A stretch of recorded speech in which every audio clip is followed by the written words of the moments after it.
Kaya nga, napaka-importante po nating maunawaan na ang talagang tunay na problema sa bayan natin, mula nung pumasok ho itong administrasyon ni Marcos, ang talagang sumisira ho dito ay ang Kamara. Alam ho natin yan. Ang Kamara ho talaga ang bumababoy sa ating kalayaan. Ang Kamara po ang bumababoy sa press freedom. Ang Kamara po ang bumababoy sa pera ng taong bayan. Ang Kamara po talagang hindi nagpapaliwanag kung nasaan ang pera nila.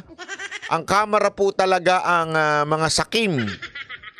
Sa madaling salita, tama po yung sinasabi ni Pangulong Duterte na ang Kamara po ang pinakabulok, pinakabulok, pinakabugok na institusyon ng ating bayan.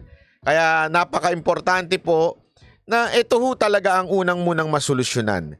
Kasi ho, more than anything else, if there's one thing na somehow we realized from these past months and years ng pamamahala ho ni Bongbong Marcos, ito hong Kamara na ho ito ang talagang surot. Mamaya pag-usapan natin yung surot sa NAIA. Pero bago yan, yung surot muna sa gobyerno. Ang surot sa gobyerno ho, ito talaga hong Kamara. Yan ako, naniniwala ho ako dyan. Kita nyo naman na grabe ho yung nangyayari. Hindi lang ho sa halimbawa na ho sa ginawa nila sa press freedom ng SMNI, ginawa nila kay BP Sara Duterte, ginagawa nila sa ating konstitusyon, at higit sa lahat yung mga insertion, mga insertion, di ba? Na inano nila sa budget. Tapos, etong administrasyon ni Marcos ho, dito ho natin na-realize na grabe pala ang power ng isang speaker. Yun po talagang ang isang bagay na siguro naunawaan ng bawat Pilipino. Grabe po pala. Kasi nga ho, dito ho, kayang imanipula ang budget. Pantakin mo, tayo ang bansang nabubuhay dahil sa ayuda. Hindi, yan ang katotohanan. 'Di ba? Kaya nga may mga komento tayo naririnig diyan na ayuda nation na tayo. Para ho tayong bansang pinaaasa sa ayuda. Tayo ho ang bansang pinapaasa sa limos. Dahil nga po alam nyo naman, ang mga Pilipino, pag nalimusan, nabigyan ng ayuda, kahit anong sabihin mo ay magbubulag-bulagan. Tama, mali, di ba? Nananawagan tayo sa mga sa mga patay gutom na alam mo when I say patay gutom, ulitin natin hindi ho ibig sabihin mahirap Hindi ho 'yun. Pag sinabi natin kasi pwede ka namang mayaman na patay gutom ka. Pwede ho 'yun 'Di ba? When you say patay gutom, greedy. Pwede ka naman kahit mayaman ka, pwede ka naman maging greedy, 'di ba? Hindi ho ibig sabihin na tayo ay mayaman o kayo ay mayaman, ibig sabihin hindi ka na maaaring maging greedy. That's not true. Tayo, pinaasa tayo ng umaasa. Tandaan nyo, parang jowa lang yan Pag ang jowa nyo, inispoiled nyo, maniwala kayo sa hindi, laging mag-iinarte yan. Tama, mali? Parang bata. Alam mo ang bata, 'di ba? Yung mga pag ang bata inispoiled mo 'yan, hinayaan mo lang ng hinayaan, binigay mo lahat ng luho, maniwala ho kayo sa hindi, pero talaga hong aabusuhin ka niyan. Ika nga. Tapos mag-iinarte 'yan. Tapos ikaw laging mali, 'di ba? Kasi nga inispoiled mo. Ganon din ho ang jowa. Pag ang jowa lagi mong inispoiled diyan, ay lagi kayo mag-aaway niyan. Kasi nga konting bagay niyan, tama, demanding ang labas niyan. So, ganyan na nangyari sa mga Pilipino 'di ba? Tayo ipinaasa ng mga politiko sa ayuda. Syempre, kung ikaw nga naman ang may hawak ng budget, 'di ba? Ikaw ang may hawak ng budget ng ating bayan, okay lang, spoil natin. Alam nyo ba ano yan, racket yan ng mga sugar daddy? Ano ba yung mga hirit mo? Hindi, marami po kasi akong kaibigang sugar daddy.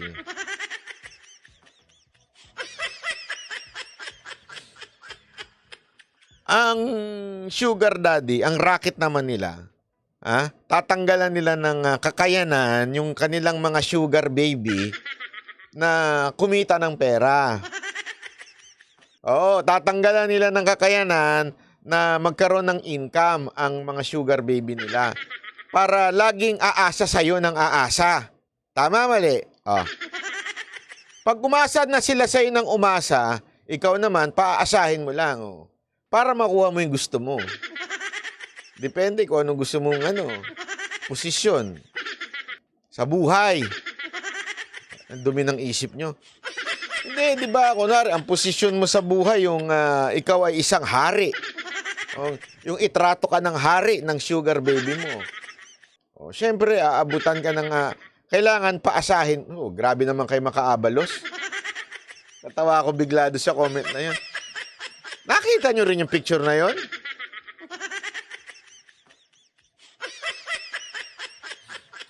Ayoko mag-comment doon, pero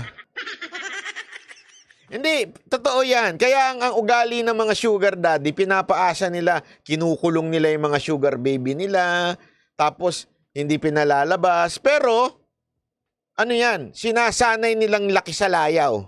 Ano ibig sabihin nun? Lahat ng hingi, ibibigay nila.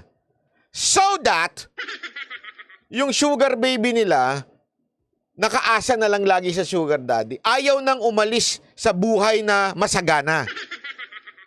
Oh, kung ayaw nilang umalis sa buhay na masagana, magdidepende na sila ngayon sa sugar daddy nila. At pag sila'y nagdepende na sa sugar daddy, hindi na makagalaw yan ng hindi nakadepende sa sugar daddy nila. Style yan ng mga sugar daddy.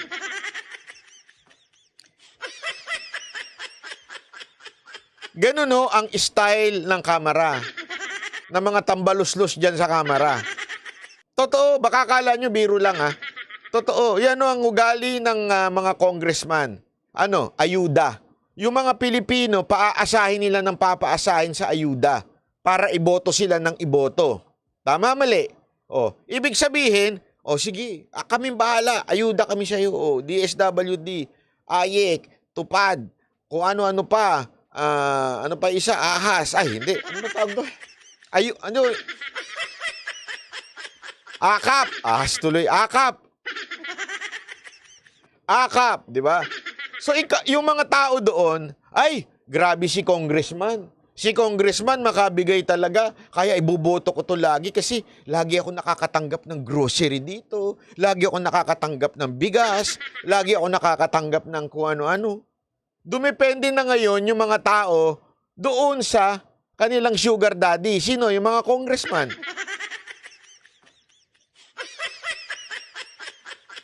Naintindihan nyo? Sanay ho ang kamera, yung mga kongresista natin, sanay ho yan sa pagiging sugar daddy. Maniwala kayo sa hindi. Laman ho ng KTV ang mga animal na yan Sanay ho silang may sugar baby. Kaya ganun din ang ginagawa nila sa mga tao, sa mga constituent nila. Para sila iboto lagi. Huwag na kayong magtrabaho, magpakahirap kayo. Kami nang bahala, ayuda, ayuda, ayuda. Diba? Ang problema, yung mga Pilipino. Mga Pilipino, pagka sila po ay nakatanggap na, wala na, bulag-bulaga na yan. Wala kaming pakialam sa putangin ng pirma yan. Pirma kayo ng pirma. Basta kami nakakatanggap kami ng 500, ayuda, bigas. Okay na kami dyan, okay na kami. Wala kaming pakialam Duterte. Si Banat ba, yung ingay-ingay bunganga niyan. Wala kaming pakialam dyan. Basta kami may ayuda, may bigas. Hindi nila alam, yung bigas na kinakain nila, pati yung, siyempre, sinasayang muna. Yung mga bigas ng mga ayuda na yan, hindi nila alam, galing din naman sa kanila. Buwis din nila naman nila yun. Akala kasi nila, hindi naman kami nagbabayad ng buwis Ugok! Maraming klase ng buwis. Hindi nyo lang alam, binabayaran nyo rin yun. Akala kasi nila hindi sila nagbabayad ng buwis. Kasi ganyan ng, ito, mentaliting pangkarsada to, ha? Mga mentaliting pangkarsada, okay lang, tatanggap kami ng ayuda. Sabihin nila, ginagamit ng buwis ng taong bayan. Hindi naman kami nagbabayad ng buwis, ha? So, yung mga may pera lang ang nagbabayad ng buwis. Oh, tanga, lahat to ng binibili ninyo, pagkain ninyo, lahat yan may buwis na. Lalong-lalo na yung pinag-chup-chup nyo. Ay, hindi pala, iba. Yosi, pakakala ng iba. Yosi nyo, pagtungga ninyo, yung shot puno ninyo, lahat yan may tax na. At dyan ang gagaling, yung ibinabalik din sa inyo, mga gunggong. Hindi nila alam yun eh. Ang akala nila, hindi naman kami nagbabayad ng buwis, so nakakalamang kami. Bakit? May ayuda kami. Yung mga nagbabayad ng buwis, dun sa kanila galing yung ayuda namin. Tanga ang... Pag ikaw bumili ka sa grocery, matik yan. O kahit sa tindahan, bakit kanyo? Yung tindahan, bumili sa grocery, may tax na rin yun. Oh, siya mo lang ang walang tax. Tama ka, Diego Latigo. Hindi. Hindi nila kasi naiisip yan eh. Di ba? Yan ang problema sa mga Pilipino. Kasi nga, binubulag kayo ng ayuda. Yan ang totoo. Parang yung mga sugar baby nga. O, di ba? O, pagka sa kanila nung mga sugar daddy nila, tanggap na nilang may asawa. Tanggap na nilang may kabit lang sila. Ang importante sa kanila, meron ako. May pera ako. Okay na ako doon. O, yung foil daw may tax. Tama. Yung pamasahe nung nag-deliver, may tax. Hindi totoo. Kaya tuloy, yan ang yan ang picture ng ating bayan. Dumadami ng ganyan yung mga sugar baby na pinapaasa, di ba? O sige, akong bahala sa iPhone mo, taon-taon may iPhone ka. Hindi ko maintindihan tong iPhone na ito, taon-taon. Better camera. Better. Lahat na lang better, din na lang gawing best para tapos na. Oh, di ba? Oh, tapos di ba? Oh, ngayon nakaasa ka na ngayon. Pagka ikaw umalis ka sa sugar daddy mo, paano na kayo magsosyala ng mga magkakaibigan nyo? Puro pa naman kayo mga jologs. Puro pa, totoo naman eh. Mga jologs lang yung nagsama-sama, may sugar daddy. Lahat sila may sugar daddy, kaya mukha sosyal. Pero in reality, puro mga jolog siya. Babaho ng kilikili niya mga animal na yan eh. Ang iitim ng singit niya ba? O, diba? Totoo naman. Dahil sanay ka na. O, basic labang kayo magkakaibigan. O, diba? Ganon din pagdating uyan sa kamera. Kasi nga sanay na silang magkaroon ng mga sugar baby nila, mga kabit nila. Sanay na sila dyan. So, pinapaasa na nila kayo. Bibigyan kayo ngayon ng ayuda. O ikaw naman, okay na to. Hirap ng buhay ngayon. O, ilang kilong bigas, 2 kilong bigas. Alam nyo nga, may istorya nga pero hindi ko nakuha ata yung news na yun eh. Mamaya papatingin natin. May istorya nga ito si JB Ejercito. Diyan daw sa San Juan, I'm not sure if this is true or not Kasi siyempre, ang magkalaban talaga mga Ejercito dyan at saka mga Zamora. Diyan daw sa San Juan, may isang councilor daw na pinapakuha yung tupad. Supposedly, 12,000 something or 15,000 yung tupad. Tapos, ang makukuha lang nung tao, 1,000. Sa totoo lang, bakit pumapayag yung tao? You know why? Kasi, sa totoo lang, hindi naman sila dapat nakakatanggap ng tupad. Ibig sabihin, they're not qualified. And yet, the councilor, isipin nyo councilor pa lang daw ganito nakakurap.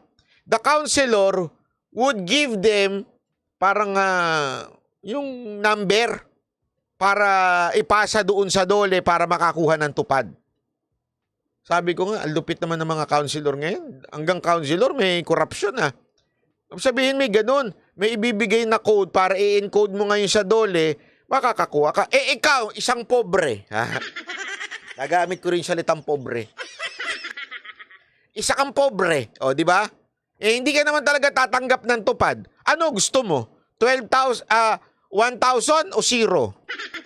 Doon ka na sa 1,000, tama mali.